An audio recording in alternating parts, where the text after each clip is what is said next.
As the NCAA tournament approaches, I would like to play one of our favorite games, Danger Watch. I would like to go through the teams that have clinched an automatic bid in the NCAA tournament and assign a danger scale for each of them for how dangerous they are as potential Cinderellas in the NCAA tournament next week. Do we have any comment as a company, as an entity, that this week has been very much like how dangerous, how scary things are themed? Well, college basketball is a very dangerous place. You can get shoved for standing at any given second, and I now view everything through a danger lens. Salute the Jigathon. Salute him.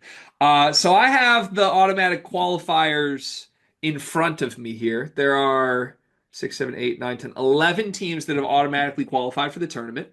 And so what I want to do is basically say who they are, lay out what they've done this season, maybe one to two things you need to know about them.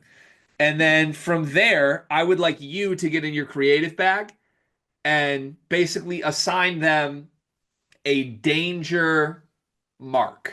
So like this team is as dangerous as a newborn puppy, or this Ah, team is as dangerous as a barracuda, something like that. okay. Okay? All right, it works. All right. So we're going to start with SIU Edwardsville, who went 22 and 11, won the Ohio Valley Conference tournament by winning two games in that league. And SIU Edwardsville, looking at their profile, they have a star guard in Rayshawn Taylor that I was familiar with before this year, but bad offensive team, average defensive team that really just depends on Taylor to be like a sensational 20 a night guy to try and pick somebody off. How dangerous is SIU Edwardsville? So we are a little bit familiar with SIU Edwardsville because they had a string earlier where they played back-to-back Big Ten games.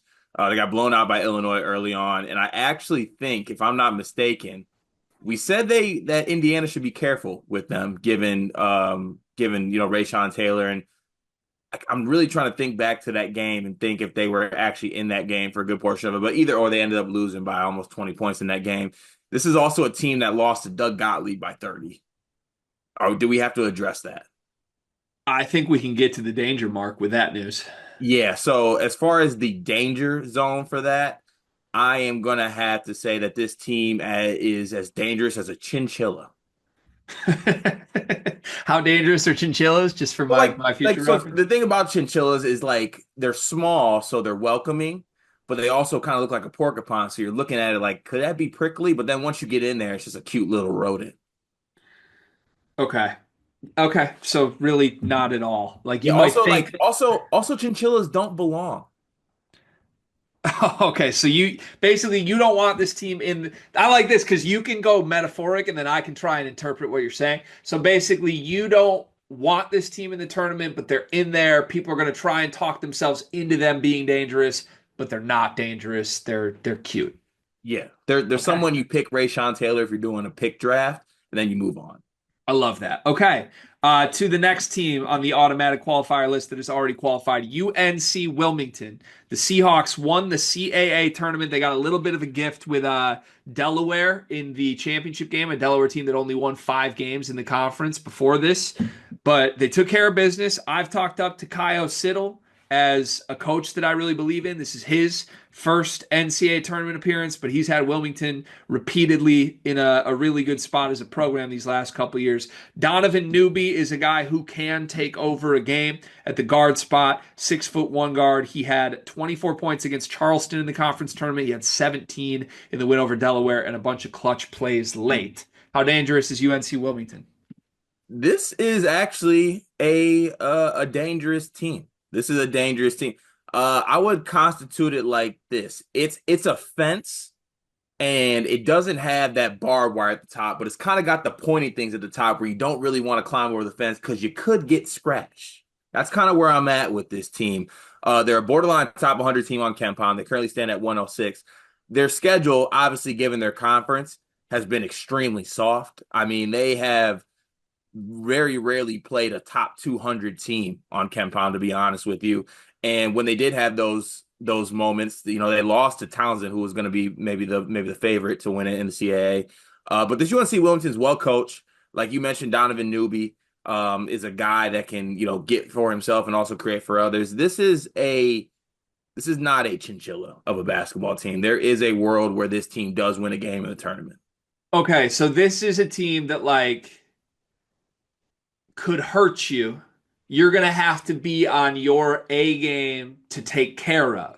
Because you can hop a fence that doesn't have barbed wire at the top, Yeah. but you've got to execute that hop perfectly. Because if you don't, you might get scratched on the Yep. way. But even if you get got, it's just a scratch. Scratch. Like this team could win a game in the tournament. We don't think this team is going to win 4 games in this Right. tournament. Okay. Right. All right. I love this exercise. How about this is at our best, man. We're peaking in March. Robert Morris, they were the best team in the Horizon. They won the regular season and then they won the Horizon League tournament as well. They needed overtime to survive Greg Campy in Oakland, and then they pretty wire to wire took care of Youngstown State in the Horizon League championship game. Robert Morris has 4 players that average double-figure points per game. Their leading scorer is a guard named Cam Woods, but a team that in general just okay offensively and defensively, pretty good rebounding team, and a team that gets to the free throw line a lot. How dangerous is Robert Morris? Oh, I'm trying to find the metaphor for what this would be. I'm actually going to throw this to you for a little bit of an assist here because there was a point where Robert Morris was 10-7 overall, 2-4 in the conference, right? And they come off a loss at home to Cleveland State. From that moment on, they just reel off victories. I'm talking about this is one of the hottest teams in the Horizon League. They only go on to lose one more Horizon League game the rest of the season. They finished 15-5. It was a hell of a run in that time. And Cam Woods is a really good player. But you look at the profile and a team that is, non-power 5 school and their best attribute is rebounding. Like it's not a team that shoots a lot of threes. It's not a team, they don't take care of the basketball. I'm not really sure what is the actual metaphor, but this team is not scary. They're just hot. And I think they're hot against Horizon League opponents. Right. And they're Yeah. not going to play Horizon League opponents. Yep. Although they beat Towson. We mentioned Towson was arguably the best team in the CAA. That was a good non-con win against like a team that could have made some March noise. But yeah, their only game against the top 100 opponent this year was West Virginia. They lost by 28 points at West Virginia the first game of the season. Mm-hmm. So I don't know. What's the danger mark for you? Uh, hmm. I think this danger mark is a speed bump you underestimate. That's what I'd put it at. It's like you think you're good, you're going down the residential street. It's like you think it's a lower level speed bump. You don't really have to slow down. And then you go over, you're like, ah, shit, my drink spilled, but you're fine. So this is a team that you think you'll be fine against. There's nothing on the profile that all that concerns you, but you could look up and at the under 8 of the first half, you're down 2. Yeah, But by the end of the game, you'll be fine. it'll be smooth sailing right after Yeah. that unexpectedly high bump in Yeah. the road. I agree. I'm not all that concerned about Robert Morris. To the next team, Cart, the team that won the SoCon tournament, the Wofford Terriers. Wofford has had some great years as a program through the years, a team that has made NCAA tournament appearances. This year, they were just 16-15 at the end of the regular season. Part of that is because they played a pretty tough non-conference schedule. They played a couple top 100 opponents on the road in Lipscomb and Duke and lost both of those games. But even into conference play, it was an inconsistent season. I believe they were the 6th seed in the conference tournament for the SoCon. And then they just rattled off 3 straight in the SoCon tournament. They beat Furman in the championship. They do got some dudes. They got Kyler Filowich, who is the underhand shooting free throw shooter, only shooting 32% from the line this year, but shoots them granny style at this point to try and fix that. Corey Tripp is also a dude that I believe is good enough to just take over a game. He has been in double figures scoring in 12 consecutive games to end the season with a 31-point game and a couple 20-point games mixed in there. How dangerous is Wofford? So Wofford's actually, I'm surprised they are metrically rated as well as they are, given their record, to be honest with you. They're 119th on KenPom, top 70 offense in the country. So credit to them for that. With that said, um, they are as dangerous as a carton of bubbles. This team is not good. I'm sorry. I'll be completely honest with you. Maybe that comes back to bite me, but I am in no way, shape, or form scared about Wofford and the team that has a guy that shoots underhanded and shoots bad from the free throw line underhanded, and a team that went 10-8 in the SoCon, with all due respect. So this is the first one I really agree with you on. You mentioned analytically they're a lot better than their record. I think that's true. Like the analytics have said they're one of the better teams in the SoCon this entire year. Just the record hasn't shown it. A lot of close game losses and a lot of blowout wins, kind of the inverse Michigan.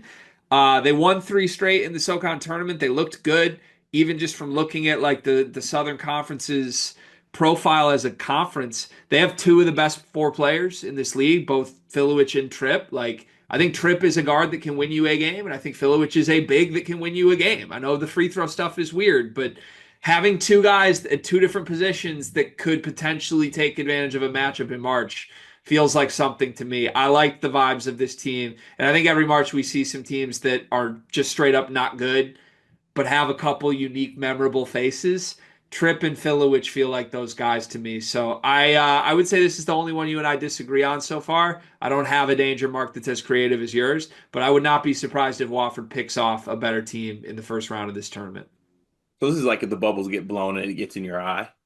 Yeah, yeah, right. Yeah. Maybe, yeah, yeah, that's a good one. Okay. To the next one on the list. I'm trying to be a little quicker because this is actually taking a really long time. Lipscomb. Lipscomb is a very good basketball team analytically, 81st on KenPom. They won the A-Sun tournament. They did need overtime to survive Queens in the semifinal, which was strange. But Lipscomb, top 75 offense in the country, efficient from everywhere, an incredible shooting team. They are 37% from three, 57% from two, 80% from the free throw line. It's a legitimately great offense. And I'm curious to see how dangerous you think Lipscomb is.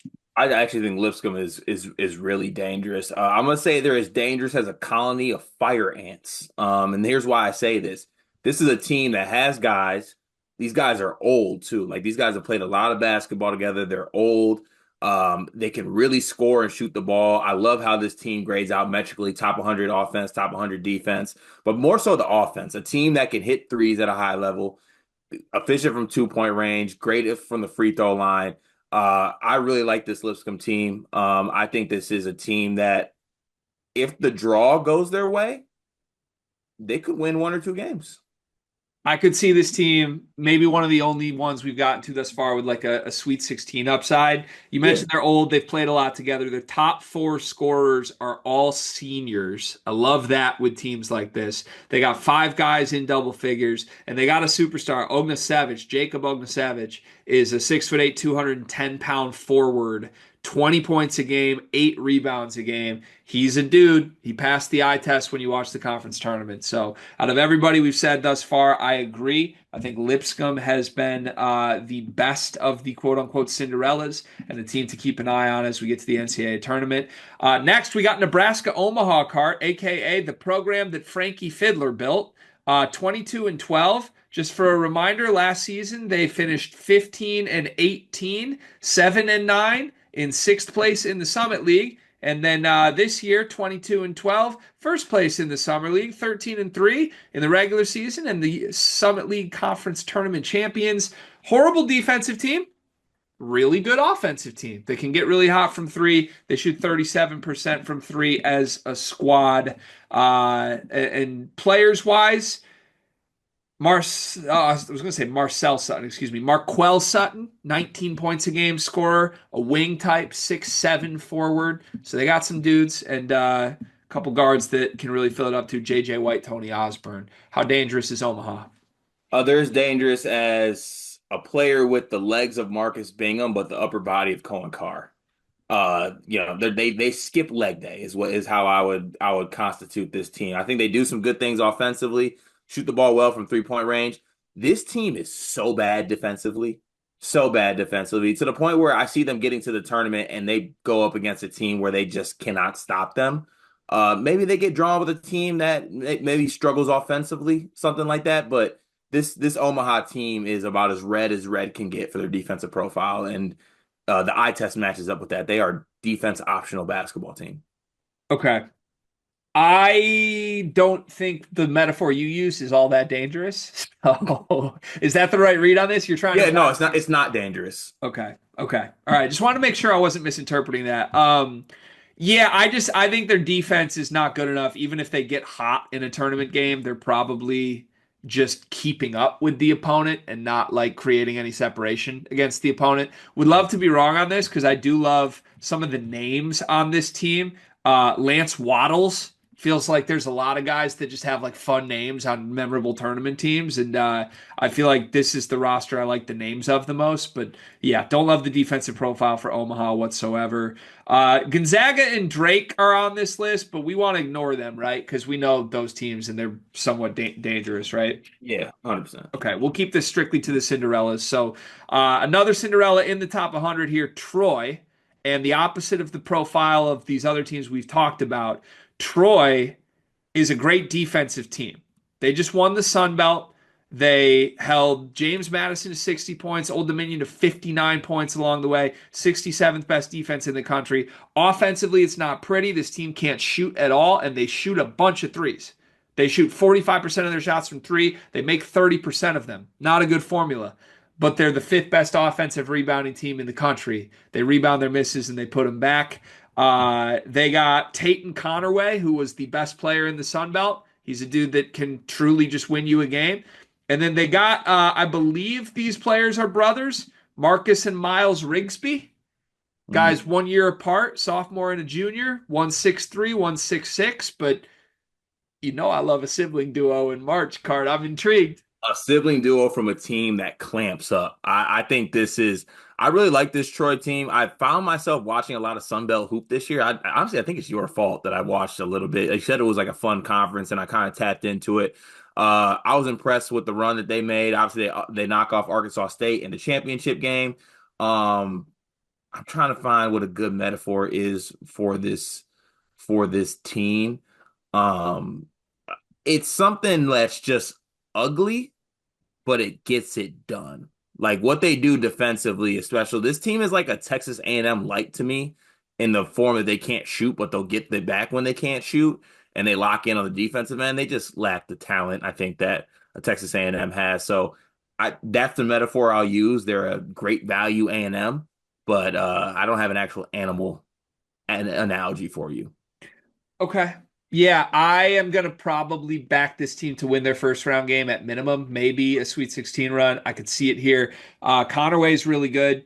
I did the Sun Belt Conference preview with Action Network, and I mentioned that I really just believe Connerway is like a dude that can actually kind of just drag you to wins. And in the conference tournament, he sort of did that. He had 18 points, 22 points, 21 points. Felt like he was very clearly the best player. I wish they could shoot better, but if this team could shoot better, they wouldn't even be a Cinderella. Like pretty much everyone on the court for them shoots in the 20s percentage wise, and they're still just really tough. I'm gonna fall for the brothers every single time. That's where I'm at. All right, two more we want to do quickly. We got High Point. This is one of the teams that I really enjoyed watching in this conference tournament week, Cart. I was betting on this team consistently, and they made a lot of clutch plays. That Radford game, they needed some very serious end game stuff to survive that one. This team has won 14 straight games to end the regular season into the conference tournament. They are 29-5. They're the 83rd best team in the country. Awesome offense, 26th best offense in the sport. Green everywhere on the profile. They don't turn it over. They rebound their misses. They get to the free throw line. They shoot it efficiently from everywhere. The problem is the defense is 224th in the country. Just not very good on that end. They definitely try and compete, but they just don't really have much there. They got some players I love, though. Some great name guys. Once again, Keza Giffa is probably their best player. Justin Bodo Bodo is a 7-footer down low for High Point. It's a team you're going to remember at bare minimum. I can promise that. How dangerous are they? They're very dangerous because of the offense. The offense is fun. This team is really, really fun, and they're special on the offensive end. Defensive end, not so much.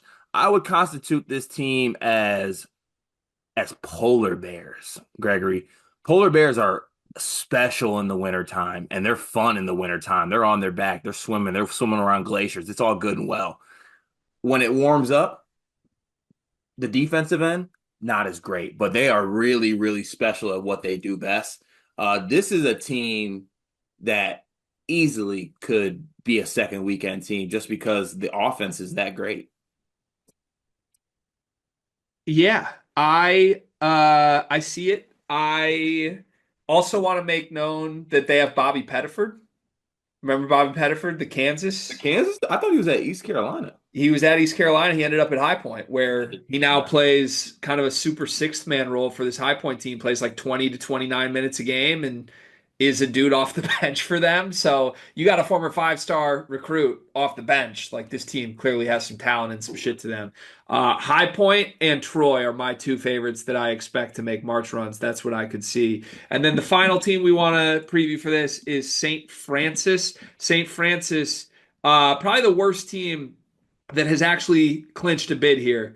310th on Ken Palm, 16 and 17 overall. They're going to be a 16 seed unless I'm shocked here. They are really bad on both ends. They just magically won 3 games to win the Northeast Conference tournament. They won their final 3 games of the regular season, so they have won 6 straight, but all 3 of the games at the end of the regular season went to overtime, Cart. So this is like a pretty truly magical run at this point. And other than some fun names like Valentino Pinedo and Juan Cranford, I don't know that there's much to like about this team. They won the championship game 46 to 43. Yeah, This team is as dangerous as a roly-poly. they're just going to get stomped by whoever they get. Yeah, they're going to curl up and get either tossed away or stomped. It feels like this is like the Duke or Auburn opponent, and they lose by 50 in the first round. Maybe 60. Yeah. Did you enjoy that exercise? I did. I did too. That was fun.